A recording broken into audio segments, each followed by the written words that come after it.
Now student, third type of permanent tissues are called supporting tissues और support tissue।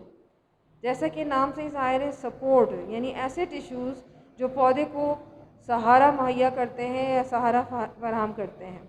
So the first heading related to the support tissue is function. These tissues provide strength and flexibility to plant. ये पौधे को मजबूती और जहाँ ज़रूरत हो लचक मुहैया करते हैं, जिससे पौधा अपनी जगह ना सिर्फ कि कायम रहता है बल्कि जब ज़रूरत हो पौधा अपने अंदर ऐसी लचकदार खसूसियात पैदा करता है जिससे मुख्तलिफ़ किस्म के ये अपने काम अंजाम देता है, जिसमें मेन फंक्शन जो है वो सपोर्टिंग रोल है। Next heading is types of support tissue. Supporting tissues को फर्दर दो टाइप्स में डिवाइड किया गया है। The first type is collenchyma tissue and the second type is called sclerenchyma tissue. Collenchyma tissue and the second type is sclerenchyma tissue. Now we will first describe the collenchyma tissue. First heading of collenchyma tissues is locations. Locations means कि वो जगह plant के अंदर जहाँ पर collenchyma tissues पाए जाते हैं. So they are found in cortex, which is present under the epidermis. Beneath epidermis means under the epidermis, where of young stem, यानी young stem के अंदर ये epidermal layer के नीचे cortical cells में पाए जाते हैं। Second location in the midrib of leaves, इसके अलावा लीव्स में ये मिडरिब्स में मौजूद होते हैं यानी दरमियानी रगों में। And the third location flowers में, ये फ्लावर्स की पत्तियों में जिन्हें पेटल्स कहा जाता है वहाँ पर मौजूद होते हैं। So let's suppose the location related to the collenchyma tissues starting from the young stem. तो सपोज़ कि अगर मैं स्टेम का इंटरनल स्ट्रक्चर ड्रॉ करूँ तो ये आपके कौन से सेल्स हैं? Epidermal cells. एपिडर्मल सेल्स के बिल्कुल नीचे कई लेयर्स ऑफ सेल्स पर मुश्तमिल ये टिश्यूज़ पाए जाते हैं जिन्हें हम कॉर्टेक्स कहते हैं। इस वक्त जो आपके सामने ओवल और इरेगुलर शेप में कुछ सेल्स मैं ड्रॉ कर रही हूँ, दीज सेल्स और layer of the cell is called the collenchyma tissues, and specifically these collenchyma tissues make the region which is called the cortex region. So this region in the young stem is called the cortical or cortex region. तो आपके collenchyma tissues जो हैं वो plant के अंदर कौन से reason में? कॉर्टेक्स में पाए जाते हैं, which is actually present beneath epidermis. तो ये वाली जो लेयर है इसको हम कहते हैं epidermis. So I think first location is clear to you. Along with it, the second location of the collenchyma tissue is in the midrib of leaves. They are present in the midrib of leaves. Now where the midrib, कि suppose अगर आप एक leaf का structure draw करें तो leaf के structure में दरमियानी हिस्सा जो कि आपको यहाँ पर इस वक्त नज़र आ रहा है, दिस वन, ये पूरी एक लाइन दरमियानी हिस्सा, इसको हम कहते हैं मिडरिब ऑफ लीफ। ये लीफ के बीच में आपने ये पार्ट देखा भी होगा, दिस पार्ट इज़ कॉल्ड, जहाँ से मुख्तलिफ इस तरह से वेन्स या ब्रांचेस जो हैं वो इमर्ज होती हैं। सो ये दरमियानी जो शेडेड पार्ट है, इस दरमियानी हिस्से को हम मिडरिब कहते हैं। सो collenchyma tissues are present in the midrib of leaves. So this is the second location. While in case of the third location you can see the petals of flowers. Flowers के petals में भी मौजूद होते हैं, यानी फूल की पत्तियों में। यानी कोई भी अगर आप फूल जैसे ड्रॉ कर रहे हैं तो इनकी जो पेटल्स बनी होती हैं अतराफ में इस तरह से, तो इन पेटल्स के अंदर भी जो टिश्यूज़ मौजूद होते हैं उन्हें हम कौन से टिश्यूज़ कहते हैं? collenchyma tissues. So these are some of the locations of the collenchyma tissues. Second heading of collenchyma tissue is cell specificities. So collenchyma tissues are made up of elongated cells with unevenly thickened primary cell walls.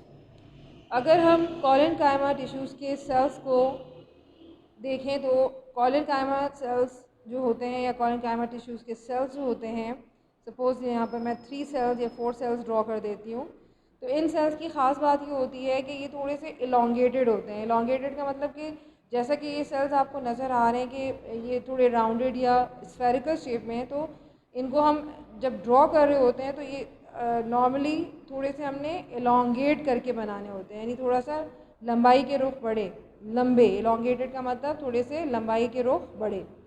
तो जब ये sales हम इस तरह से draw कर लेते हैं तो इसमें दूसरी ख़ास बात ये कि इनके जो अतराफ़ में इन सेल की जो सेल वॉल होती है वो थिकेंड, अनइवनली थिकेंड होती है। अनइवनली थिकेंड का मतलब क्या होता है बेटा कि कहीं से मोटी और कहीं से पतली। मतलब इस तरीके से जैसे मिसाल के तौर पे ये एक कॉलन कायमा सेल है, तो कहीं से आपको नज़र आएगा कि प्राइमरी सेल वॉल थिक है और कहीं से थिन, फिर उसके बाद कहीं से पतली कहीं से मोटी। इस तरीके से अनइवन यानी गैर हमवार तरीके से मोटी जो है वो प्राइमरी सेल वॉल इनमें मौजूद होती है। तो ये इनकी ख़ास बात है इनके सेल की।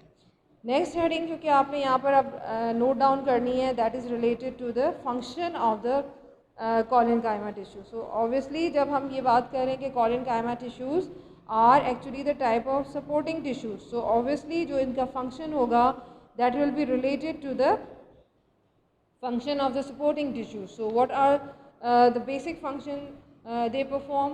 Yeah, what do they perform? So they are flexible and function to support the organ.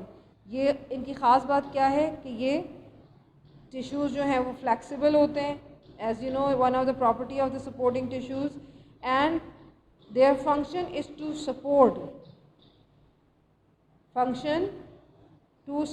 the plant organs, support the plants organ, यानी उन प्लांट्स ऑर्गन्स को जहाँ पर ये मौजूद होते हैं उनको सहारा देने का काम अंजाम देते हैं। और आप ये भी लिख सकते हैं वेयर दे आर फाउंड, जहाँ पर ये पाए जाते हैं। तो जहाँ जहाँ ये टिश्यूज़ मौजूद हैं वहाँ पर ये इनका काम ये कि ये फ्लेक्सिबल होते हैं और पौधे के उन ऑर्गन्स को सपोर्ट करने का काम अंजाम देते हैं। Second type of supporting tissues are sclerenchyma tissues. Sclerenchyma word comes from sclera. And what is the meaning of sclera? Sclera means thick और hard. Sclera का मतलब होता है thick और hard. तो जैसा कि नाम से ही ज़ाहिर है कि सपोर्टिंग टिश्यूज़ जो है वो सबसे मेन फंक्शन यानी स्ट्रेंथ के लिए काम करते हैं। तो स्क्लेरेंकाइमा टिश्यूज़ भी इसी तरीके से, इनमें लचक यानी फ्लेक्सिबिलिटी नहीं होती, ये बहुत थिक और हार्ड होते हैं और नॉन फ्लेक्सिबल होने की वजह से ये ज़्यादा से ज़्यादा हार्ड होते हैं और हार्ड होने की वजह से ही इनमें पौधे को स्ट्रेंथ या मजबूती देने की जो है एबिलिटी मौजूद होती है। So the first heading of sclerenchyma tissue is cell specificities. So the cells by which the sclerenchyma tissues are made are और having rigid secondary cell wall. इनमें जो टाइप ऑफ सेल वॉल है वो secondary होती है। There are two types of cell wall, primary and secondary. हमने देखा था कि कॉलेनकाइमा टिश्यूज़ में प्राइमरी सेल वॉल होती है, लेकिन स्क्लेरेंकाइमा टिश्यूज़ जो हैं वो उनके सेल्स में सेकेंडरी सेल वॉल मौजूद होती है और ये रिजिड होती है। रिजिड का मतलब होता है hard. Their cell walls are harden with lignin which is the main component of wood. इनकी सेल वॉल्स में जो हार्डनेस होती है या ये हार्ड होती हैं, रिजिड होती हैं, तो what is the reason behind?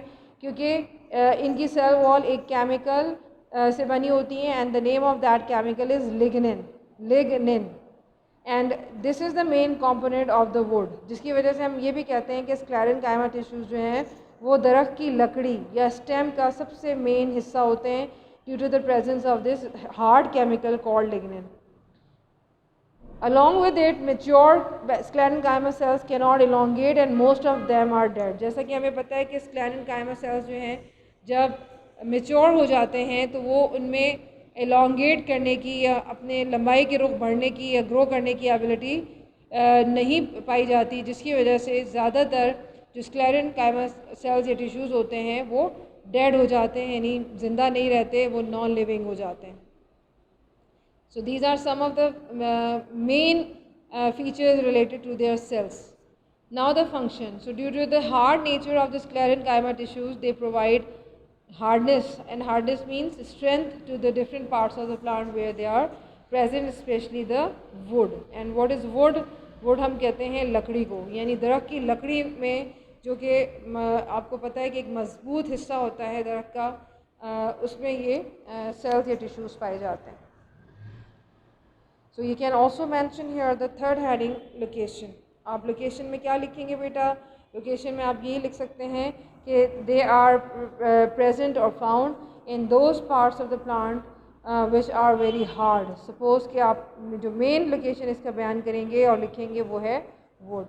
So this is the end of today's lecture related to the permanent tissues. Thank you. Allah Hafiz.